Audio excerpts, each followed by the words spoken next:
Hi YouTube. Today is April 20th, 2015. I'm making this video in response to my last video. Um, I just want to share my feelings with you guys on the whole situation. I know that if it was me looking at somebody's video that had all that going on, I'd be wondering to myself, what that person been doing in their spare time. Like, somebody been doing something, and I know that it's got to be scary. Well, it is scary. It's scary, but at the same time, I know that my God is stronger than whatever is trying to do whatever it's trying to do. Now, I do want to talk about the way we make children.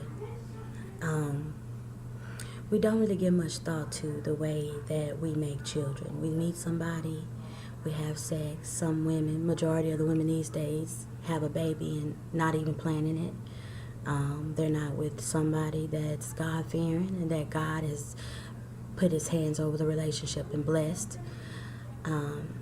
And they make children like that. And I'm not going to just say they, because there was a point in time in my life where I didn't think twice about that. I didn't think it mattered. I thought, we'll as a female, we'll meet someone and be like, "Ooh, I like him a lot. I just love him so much. I just want to have his children." But we don't give any thought to how his soul is, and before we even consider creating something from his body, we don't ask the questions like, does he love the Lord? Do he believe in Jesus Christ? The key things, is he worthy for God to bless our relationship? We don't think like that. When I was 14, I had a child. When I was 15, I had a child. I was young and dumb and in a rush for love. When you're in a rush for love, you're out there looking for stuff. The devil will send you whatever you need. If you're not asking God for it, the devil will send you whatever you need. And, the situation with my daughter, I was sleeping with a married man. And I got pregnant. And of course, when I did it, I knew better, and I know he knew better. He knew better, and but the thing about that was, this is the product. You guys have seen the product. Now I can't be mad at nobody but myself. Nobody but myself, and all I can do is repent and ask God to take this cup from me, to ask him to forgive me for my wrong and my ignorance and the things I've done while I was stupid. And I know that I can still be stupid, and that's what I try to tell my children. Life is about, being able to admit when you are stupid and to stop and ask God for help. If you have too much pride, if you think you're doing right, nobody can tell you nothing, then you may need to evaluate your heart and yourself and who you are and how you do things. But yeah, I was stupid, and I created my children when I was being stupid. And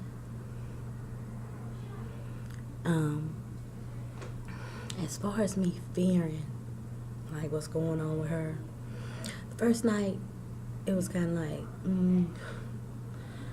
I sleep with her, and that's how I felt. But at the same time, in my heart, I know that God is powerful, and nothing can come, no harm can come to me unless he say so, and I know that. So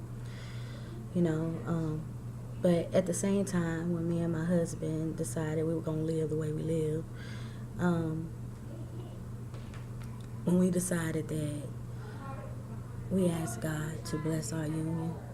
We ask God to make us strong, make us soldiers, make us courageous, make us stand up to fear and be like, you know, you don't even faze me. You don't even faze me.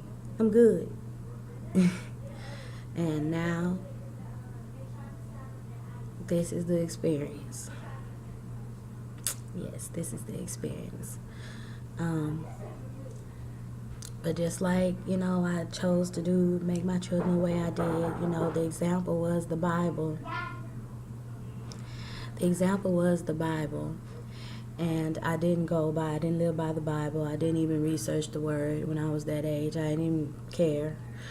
But if I had have done that, I would have known that God bless children. He blessed unions. Just like when Abraham created Ishmael and Isaac, Isaac was blessed because God blessed him. God blessed his union with Sarah. And Ishmael was not blessed because of the fact of God wasn't in that whole situation. God wasn't in there. And if God is not there, that means the devil is there. And that's just how I feel about the situation. Then you can go on to Jacob and Esau. You can go on from there to Jacob and his sons, and how God blessed his union with Rachel, and all the rest of his children was pretty much, they were wilding out. Like they sold the young man into slavery. And then you go on to Joseph and how he met his wife, and how he was cursed by God, and then his children come out, doing the most. There's only one that acted appropriate. But I don't know, if I had stopped and paid attention to that, then maybe things wouldn't be as rough as they are. But now I see, and I thank God for sight. I thank God that he's pointing me in the direction. Never have too much pride to where you cannot stop and see. That's what God said, be still, stop moving. And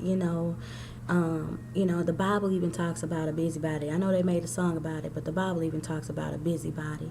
So, we just got to stop and be still and let God do what he's supposed to do. Don't be in a rush for love. Don't be out there looking, because I'm telling you, the devil ain't going to do nothing but send you something that you don't need. I can understand why why Babylon became a dwelling place for demons, as it says in Revelations, because of the fact that Babylon does not care how they produce children.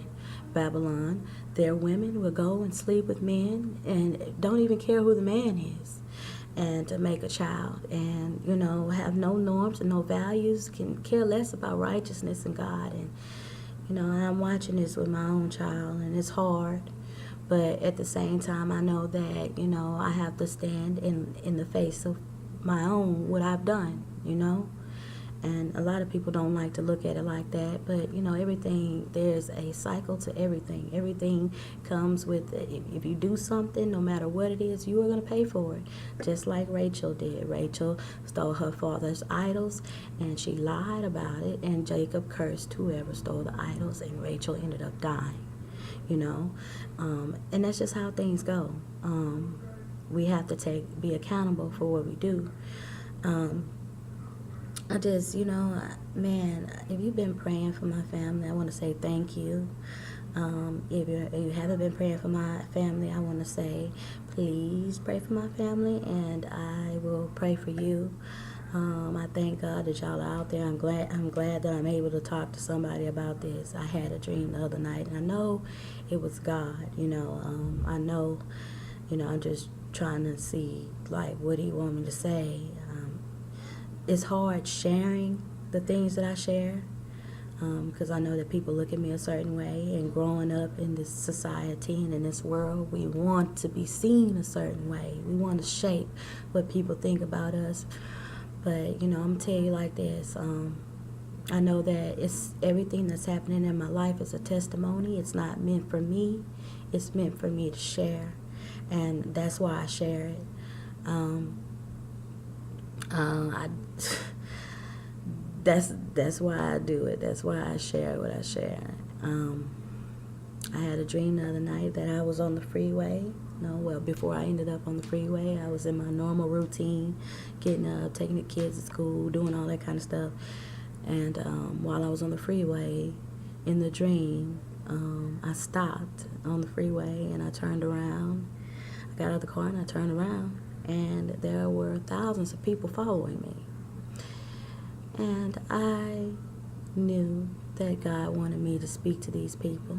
So I fell on my knees and I said, Lord, I don't know what to say, you know. And he said to me, he said, tell him I'm coming. And so I turned around and I told the crowd, I said, he's coming, Jesus is coming. I was nervous, and I saw one particular guy. You know, they look like regular people. They look like regular people with regular lives. And so it was put on my heart to tell them about a dream that I had in real life. The dream, I saw Jesus. I told them that this is how I said it. I saw Jesus. And Jesus said to me, Rachel, stay out of the wilderness. And I'm going to tell you exactly what Jesus told me. Stay out of the wilderness. I think we all have our own different wildernesses. I'm sure we all do. But I had another dream this morning that I walked through my house and I walked to my children's room and I saw a black shadow in there. And I called my husband, screamed his name. He came to the door. He looked at it, and it came out of the shadow. And it was a man, like a black man. That's what it looked like. And he killed us.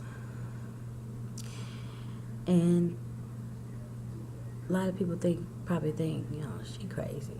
She crazy for thinking that, or dreaming that.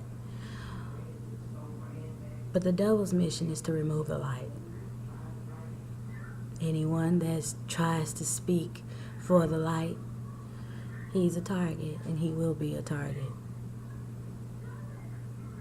I'm fine with that because I know that life, it will expire. It's going to expire. And it is what it is. I just hope I wake up on the right side. God bless you guys. Thank you for listening to me. You want to say something, leave me a message or whatever. Like I said, those who've been praying, thank God. Thank you. I thank God for you. God bless you. And if you haven't, please put me on your prayer list. Me and my family. Me and my children, Lord. Rachel and her children. God bless you.